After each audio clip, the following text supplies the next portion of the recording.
Hello, everyone, and welcome to another Liverpool Transfer Show on Football Talk Podcast. My name is Ozzy, and I'm your host for this evening.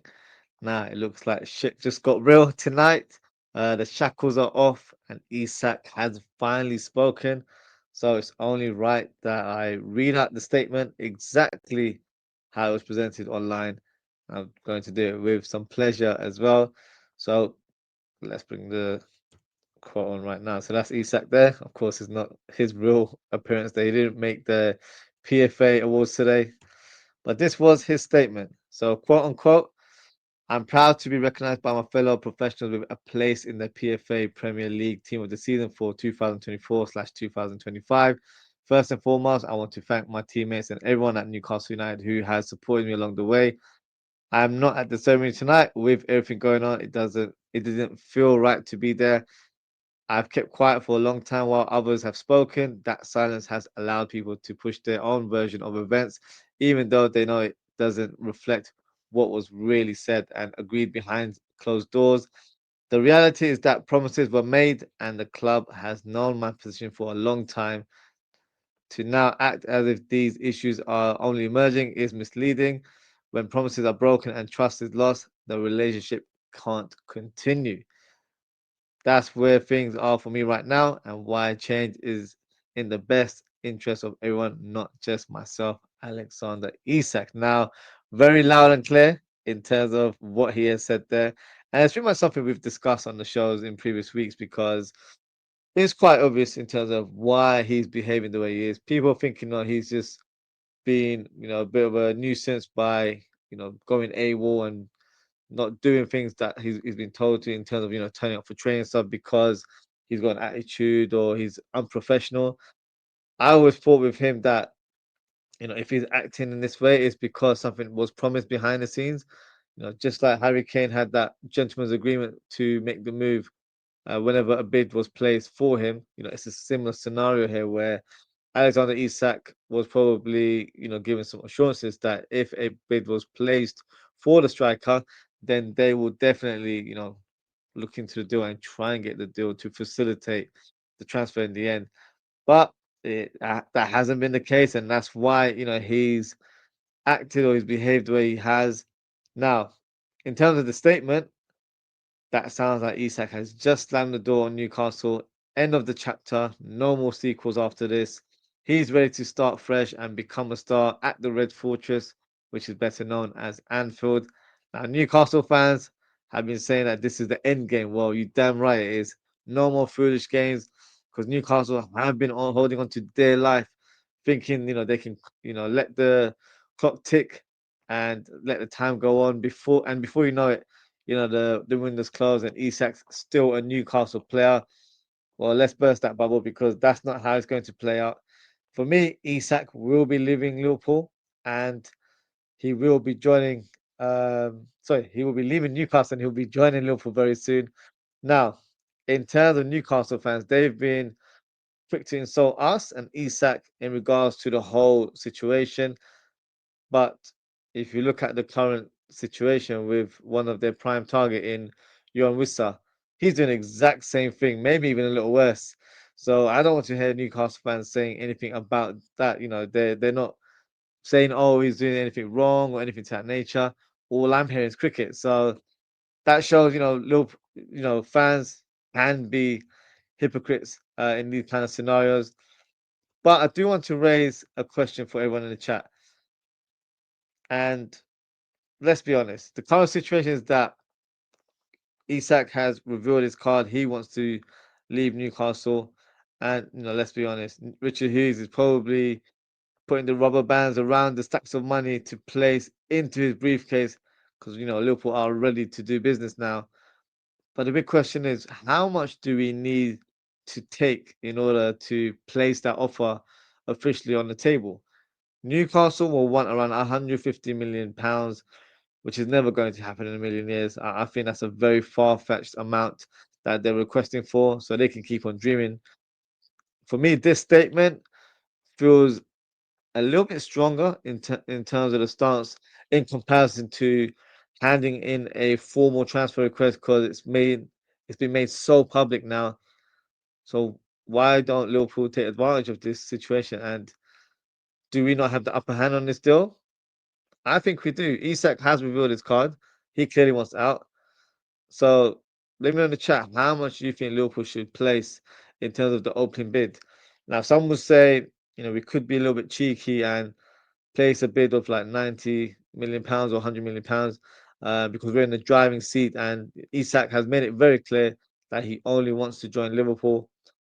To some extent, I kind of agree why people would think like that, but at the same time, it's very, very late in the transfer window. We're running out of time, and I feel like Liverpool need to try and place an offer that will pretty much satisfy everyone in terms of all the parties involved, and we can get a deal done very swiftly over the line. So for me, I believe the club should place a bid no more than 120 million pounds, and that includes add-ons. With that, you've got a bid that officially breaks the British transfer record. Newcastle will probably get a large chunk of that money up front so they can go and invest into their squad. So everyone should be happy in that scenario. Now, I've been saying this for a couple of weeks. Liverpool, for me, need to be a bit more aggressive now and place that bid as soon as possible. We can't wait for Newcastle to secure a replacement, because let's be honest, we'll be waiting forever for that to happen. So Liverpool need to stop playing the Mr. Nice Guy role, because let's be honest, everyone's calling us the big bully in terms of the current situation, and they're making it appear that we're the one that are unsettling Newcastle, or we're the one that's telling Isak to do all of these things.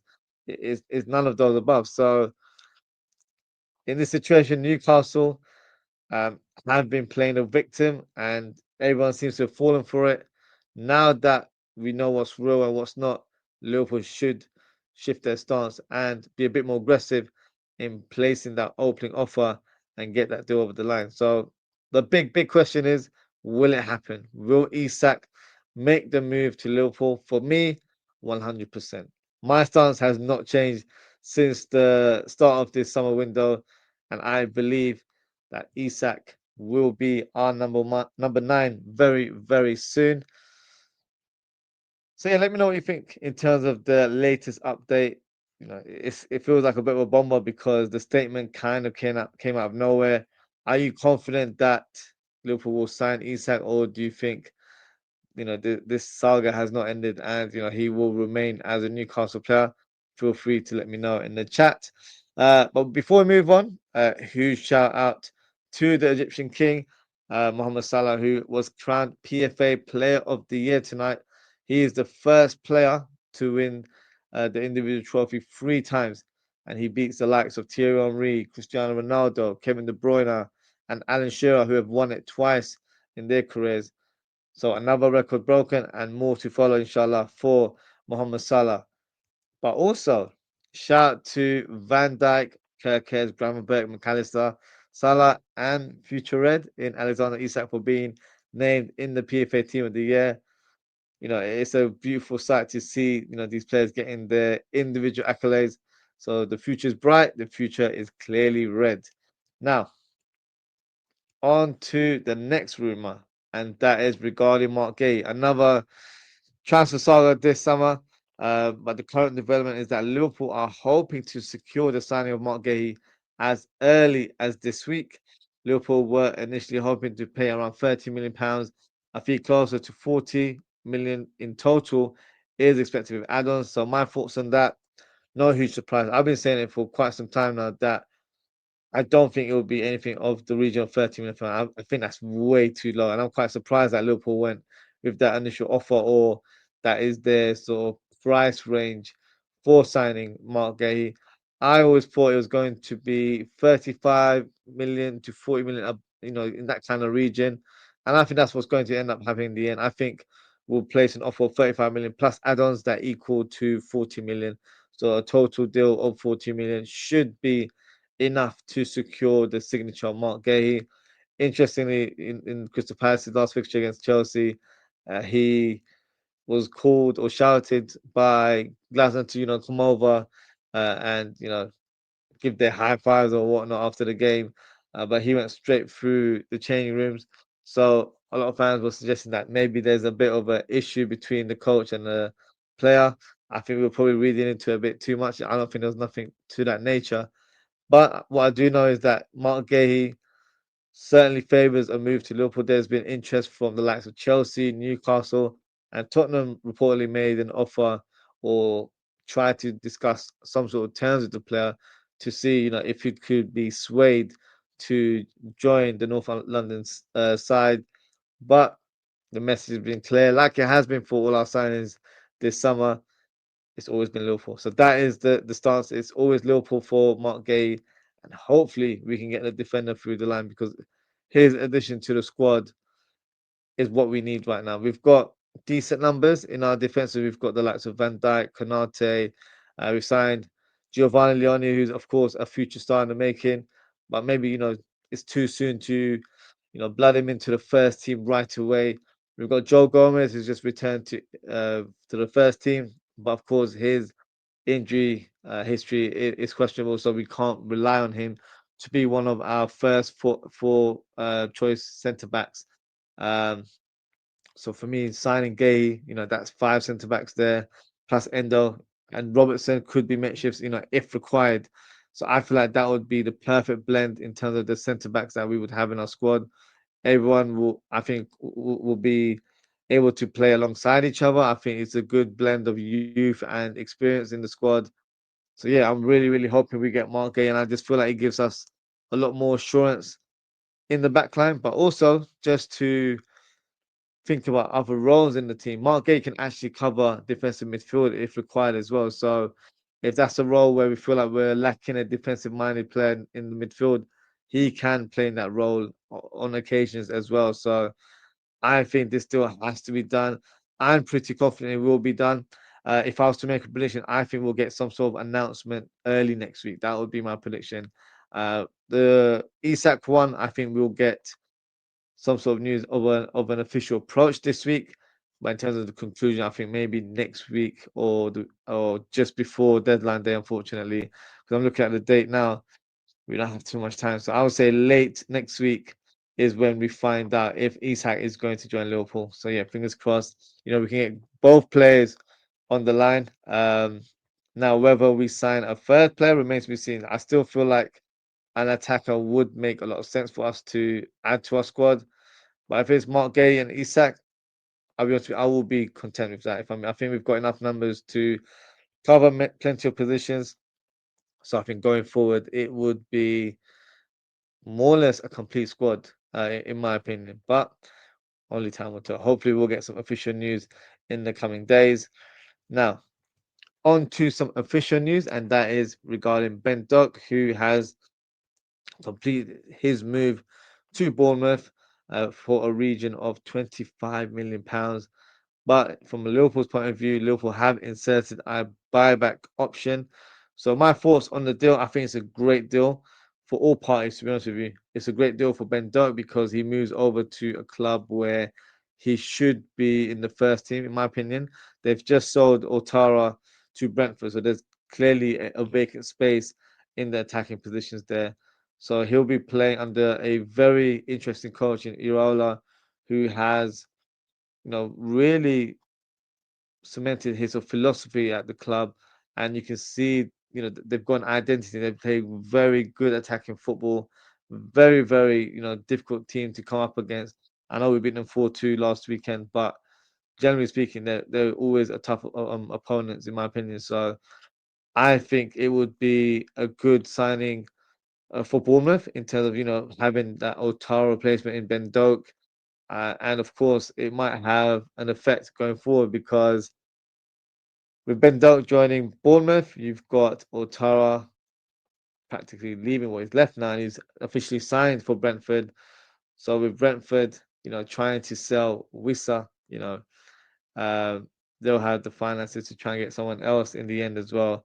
And hopefully Liverpool can get Isak because Wissa would be Isak's replacement in Newcastle. So a bit of a slight domino effect if all of those moves happening, but for me, it's the most important thing is that Liverpool get the players that they want, and I'm pleased, with for Ben Dodd because I feel like he'll get to play for a good club, and I think he'll be able to play first team football. And look, the buyback clause is an interesting one because if he lives up to the potential that Liverpool first, initially thought when we signed him 2, 3 years ago, then we have the option to bring him back to the club. So it's a win-win situation. £25 million. A lot of rival fans are bemused in terms of how we got that fee.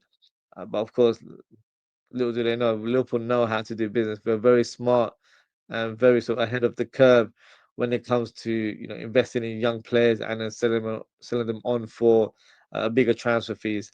So no surprise from our part. And also, he had a fantastic loan spell for Middlesbrough last season in the Championship, and I believe we rejected a bit of around £20 million from Palace in January as well. So there's always interest in the player. I believe Bournemouth were one of many clubs that were trying to secure a signature. But overall, I think it's a good move for Ben Doak. It's a good signing for Bournemouth. And from a business point of view, it's a great deal for Liverpool. We get 25 million in the bank, and that should allow us to invest into the squad as well. So yeah, everyone should be happy. So I think it's a good move all round.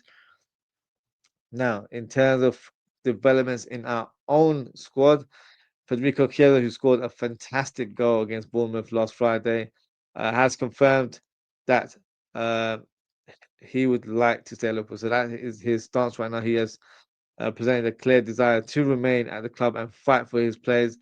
So my thoughts on this news: I'm very pleased about Chiesa staying. I've been his fan for quite some time, and I felt like it would have been too soon for him to leave after one season at the club. He's you know he had quite a few injuries last year. I think he got ill as well. I think he had COVID or something along those lines. So of course he was out of the picture for some time, and it's very hard for a new player to hit the ground running straight away when you're not available, and of course getting used to new way of playing in terms of internally, even from the training field to playing in the Premier League where it's played at a very intense speed, something he's not used to playing, especially coming from Serie A. It's a very physical, very intense uh, league where you have to be aware 100% of the time. You have to be you have to be so focused in your game, and you have to really uh, make sure that you're fit and you're aware of your surroundings and you're playing 100 miles per hour because that's how the game is played in this country. So for me, it's a good sort of news that he is staying at the club for another season at least. I feel like he gives us the experience that we need from an attacking point of view, but also provides cover for the right wing, for the left wing, and even up top as well. The goal he scored on Friday was him playing in the more central role. So he's definitely capable of doing that. If required, he can even play as a number 10. So for me, gives us that versatility that we need. And I do feel like, he's a player that the young players can look up to in the squad as well. So no, I'm very pleased, in terms of this news. And I do also feel like with Chiesa, he can kind of take the role that Dio Jota had in the squad where, we've got someone of real quality who's probably not going to start every game, but you know, a great option to have off the bench where when he comes on, he can play different roles, but his focus will be to try and help the team, try and get the goal. And that's the kind of mentality I saw in that Bournemouth game. So hopefully, we'll be seeing a lot more super sub appearances from Chiesa. At the same time, I think he will have plenty of chances to start for Liverpool this season, whether it's through cup games or a few Premier League fixtures and Champions League fixtures here and there. I do feel like he will be very much a valuable member of the squad, and he won't be such a big part player like he was last season, in my opinion. So it looks like Arne Slot, is in favour of the move, would like him to stay for 1 year. And of course, with so many players departing, the likes of Diaz and Darwin Nunes, and Ben Doak now as well, one of our squad players. We had to try and keep some on board. Harvey Elliott's future is still very unclear, so it looks like he could be departing as well. So with that, you just can't get rid of every player possible just because they're not in the first team. I feel like players like Chiesa will know their role. They will appreciate that they might not be in the team week in week out, but they will definitely be contributing to our game, and they'll be contributing to the success of Liverpool this season, hopefully as well. So I'm very pleased about the signing of Chiesa. So yeah, for me, it's a good moment for Liverpool to keep him for one more season at least. And I believe that he will definitely showcase his talent. So yeah, looking forward to seeing him playing in a Liverpool shirt a lot more, and hopefully scoring some spectacular goals like he did last week. Now, on to the next rumor, and that is regarding Nathan Collins. Now, if for some reason Liverpool are not able to sign Marc Guehi this window, according to rumours, Liverpool could be looking towards Brentford's Nathan Collins as an alternative. So my thoughts on this potential rumour, I do think Nathan Collins is a good defender. From whenever I've seen him play for Brentford, he's very dominant in the air, very assured in his positioning, defensively sound as well. But I don't know if he's the player that we should be after in terms of being a Liverpool caliber player. If he was to join, it'll be third or fourth choice. So it wouldn't be the worst case scenario, but I feel like Gay has a lot more in his game. I feel like he's a better player on the ball, and I feel like he's more versatile. Can play on the left side, can play on the right side of centre back, can play in the back three or in the back four, and can also play in the DM if required. So I think the sole focus needs to be Marc Guehi. In terms of Collins, I think he's a decent player, but I don't think he's the right target for us at this minute. And also, I don't think Brentford will be very keen to sell him anytime soon. They've got quite a few players leaving the club. They've got the likes of Mbeumo leaving, Wissa could be leaving as well. To let one of their main defenders leave at this stage of the summer window, for me, would not make a lot of sense. So they probably want to keep him on board for at least a few months. But I feel like they'd want to make sure he stays for the rest of the season. And then maybe, if a move is on the table next season or next summer, I should say, then that's something that they can look onto. But for now, I think it probably suits the player and Brentford to, continue their journey right now. And I don't think a move on the cards a move to Liverpool is on the cards. So yeah, I don't think there's any truth to rumor. If we don't get Mark Gay, which I really hope, we do end up signing, but if we don't, I think we'll probably hold out for signing him maybe on a free transfer. I think that's what Liverpool will do. But whether we go for an alternative target remains to be seen. But with so little time, I'm not sure if that's going to be the case. On to the next rumor, and it's regarding Michael Olise. Now, it's just been recently revealed that he has a release clause in his Bayern Munich contract that is active from 2026, making a Premier League return a possibility in the future. The two teams that have been linked to his name are, of course, Liverpool and Man City.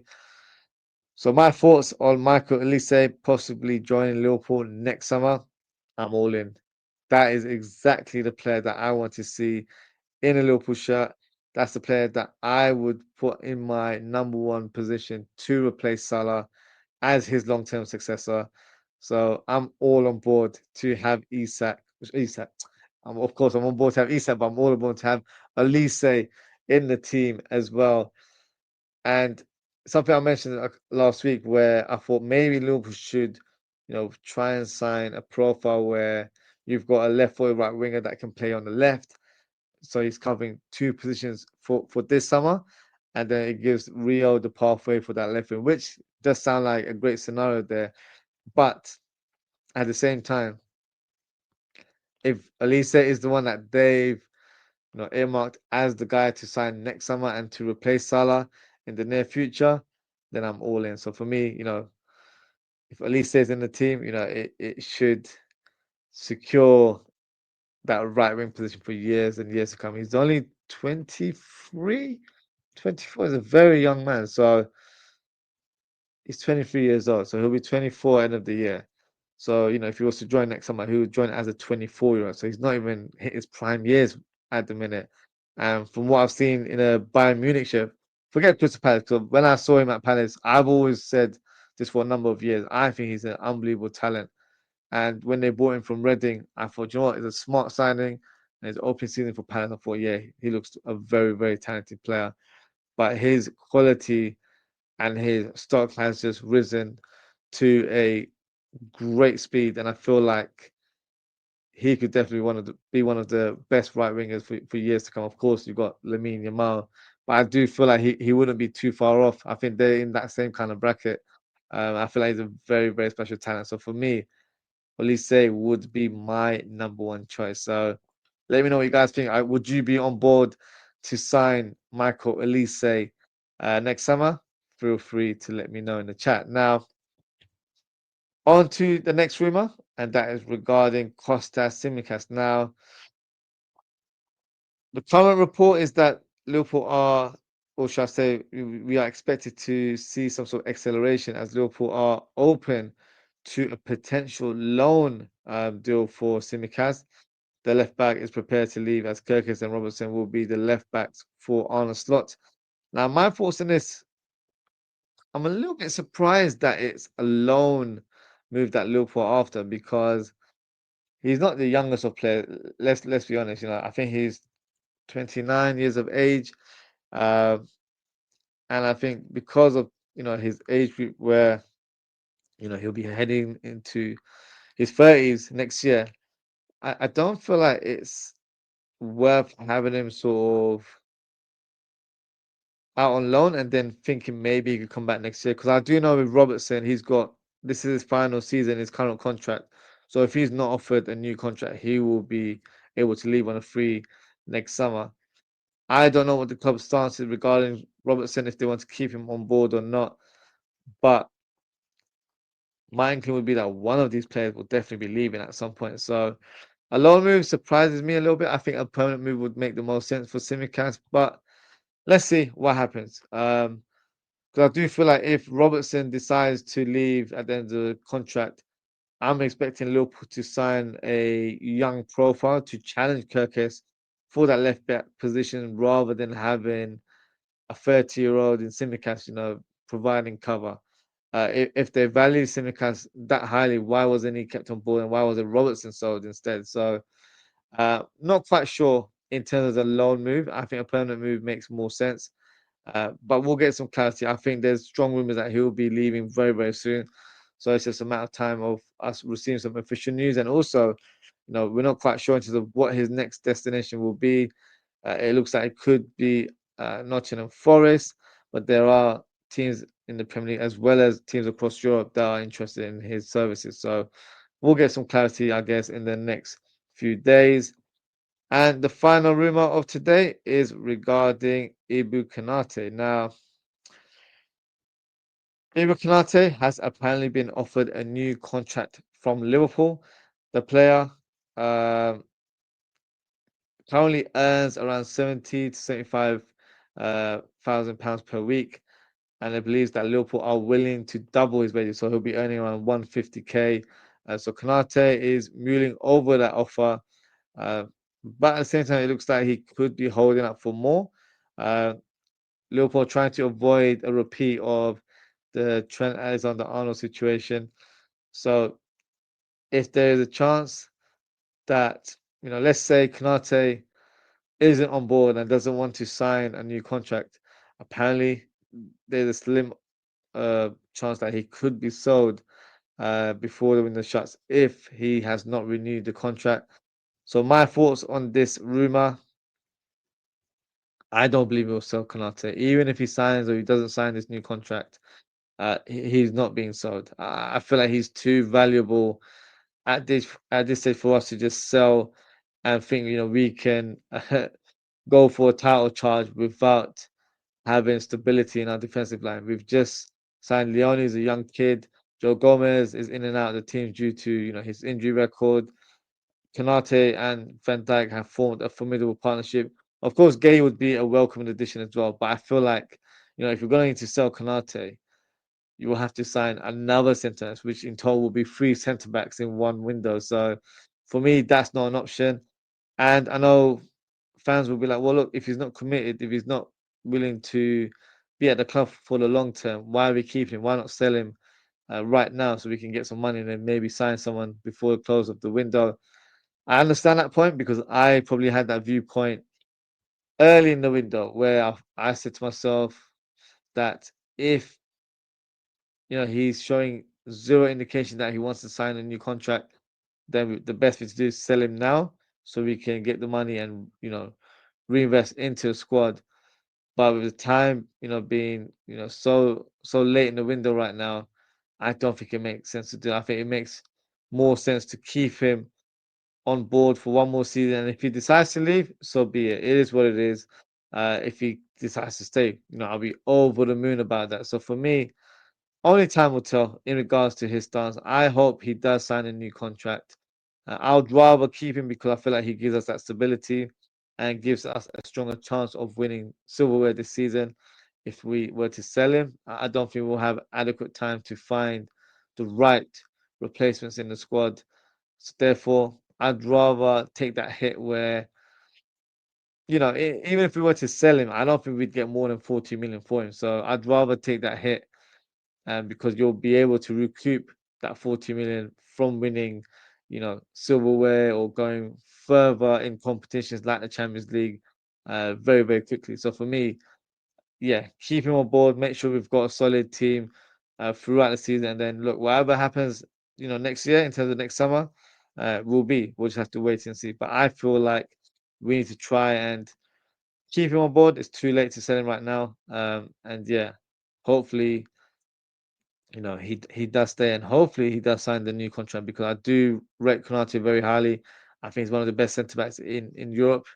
So for me, he has to say he would be a long term defender in our team, and I feel like he's already becoming a leader to his own way in some extent as well. So for me, he needs to stay. Hopefully, I'm praying that he does sign a new contract very, very soon. So only time will tell, but we will see what happens.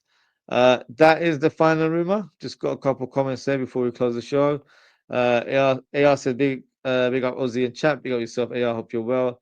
He said, we need to bring Isak and Guehi. Yes, we certainly need to bring both players. I definitely agree with that. So I think hopefully Liverpool can get that over the line before the end of the window. We've only got how many days? The 19th today. We've got about 12 days, less than 2 weeks. So we really need to get act together. I think we'll get both players over the line. In terms of the third attacker, I'm not too sure. It will depend who the profile is. I think the priority needs to be Isak and Marc Guehi. That's the two priorities, and then we'll see what happens after that. Double D, big up Double D. He says free Isak indeed. He's revealed his stance right now. He's come out with a statement and he's pretty much slammed the door on Newcastle. So it looks like he's ready for his new challenge or new chapter of his football career. And looks like Liverpool will be his next destination. So yeah, fingers crossed we can get that deal over the line very, very soon. And yeah, I'm confident we will. So only time will tell. But that is it for today, guys. Thank you so much for tuning in. Thank you to AR and Double D. Actually, AR just sent one more comment. So let me read it out. He says, AR says, additional winger and CDM. I would love for that to happen, but I don't think it will. It's too late in the window, in my opinion, unless, they've been doing some serious work in the background. The additional winger, I think there's a slim chance of that happening. The DM, I doubt it. I think a DM would make perfect sense because we can see, we miss groundwork when he's not around. So with not having a defensive minded midfielder in our midfield, we do lack that sort of protection for the back line. Even though we have Endo, but I don't think Slot has complete faith in Endo to playing for a run of games. And I also personally, I think Endo has some limitations in terms of his ball playing ability. But he would provide that balance, so he's still an option for us. We still have Bashtic in the squad, but God knows, what his situation is. I think he's not not fully fit. He's not going to be available for any, in the near future. McConnell, not sure if he's remaining or if he's going out on loan. If he stays, then he's definitely an option. But I don't know if he's quite ready to be playing consecutive games going forward. So it'll be interesting to see what happens. But in terms of the two profiles, 100%. Those two additions would complete our squad right now uh, to the T. But I don't think we'll make so many moves in a space of 12 days. I just don't see it happening, unfortunately. AR says offload Simicast and Elliot. Yep, Simicast looks like he's off, possibly to Nottingham Forest. And in terms of Elliot, still not sure of his destination. I would have thought it would have been Tottenham, but it looks like they are swiftly trying to get a deal done for Eze from Crystal Palace. And now Crystal Palace have actually been linked with Elliot. So maybe a move to the South London side is on the cards, or Elliot decides to pack his bags and move over to the Bundesliga with Red Bull Leipzig. Very interested in the player.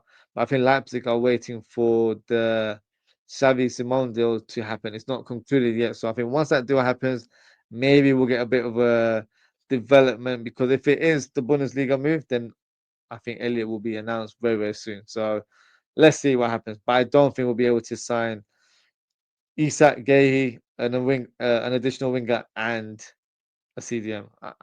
That's something that we can dream, but I don't think it'll be a reality. But yeah, we'll see what happens. We have been surprised a lot in this window, so hopefully there are some more pleasant surprises before the window closes. But that is it for today, guys. Thank you so much for tuning in. If you haven't already, please don't forget to like and subscribe to the channel. In terms of upcoming show, I will be doing another show tomorrow. It will be a transfer show like always. Hopefully, we'll get some further news on Isak, maybe some development on Marc Guehi, who knows. And then on Thursday, we'll be doing a match preview of Newcastle versus Liverpool. Now, that game already had intensity written all over it, but now I think it's going to happen even more so. It's going to be a very, very firing encounter. So let's see, what happens. Hopefully, everyone's safe and sound, because Newcastle are known to be very physical, so they might want to try and hurt one or two of our players. But I'm sure Liverpool can, look after themselves and get one over the line and get the win to keep the Newcastle faithful quiet in the Monday night fixture. So yeah, let's see what happens. Just got one more comment here from Chibuke. Big up yourself. He says, I think they will sign only Isak and Guehi. And if that's the case, I don't mind that. I'll be very pleased with Isak and Marc Guehi as our last two signings. I'd be very pleased with that. So no, I'm all good with that if that is the case. AR says tackle will be flying, but it will be. It's going to be a crazy affair. Obviously we'll be watching on TV, but I'm sure it's going to be very, very hostile. Like, can you imagine if we actually get a deal agreed with Isak before that fixture? Yeah, they're gonna have to have a lot of security on that day, that's for sure. And Isak should be nowhere near the stadium. And I might even tell Richard Hughes to, take a back seat and chill in Liverpool. No need for him to attend that fixture, because you don't need that heat in that moment. So yeah, it's going to be a crazy, crazy affair. But yeah, it should be fun. Yeah, so Rival fans will be watching this game, Liverpool versus Newcastle. Oh, of course, everyone's going to be watching this game, not just Rival fans. I'm looking forward to that fixture. If you guys are free, feel free to join me on a watch along. Because I know for a fact it's going to be a crazy game. So I know when I witness those type of games, I get riled up, I get emotional. So you'll be seeing me in a different sort of stance when it comes to that match, because I know it's going to be all fight, uh, punches thrown, elbows thrown, all sorts is going to happen. So it's going to be a crazy, crazy game. But still looking forward to it. Chibuki says, between Vert, Sabozlai, and Kasta Graubach, who do you think will be our midfield three against Newcastle? I won't speak too much about this, because obviously I have a match preview lined up on Thursday. It will depend on McAllister's situation, because I don't know if he's fully fit. So Bosley, you'd expect him to be involved because of his energy levels. And then in terms of Gravenberch, yeah, we've missed him. So I expect him to be starting in this game. So yeah, more sort of details on the match preview this Thursday. But that is it for today, guys. Thank you so much for tuning in. Take care, stay safe, and I hope to speak with you all tomorrow evening. Goodbye.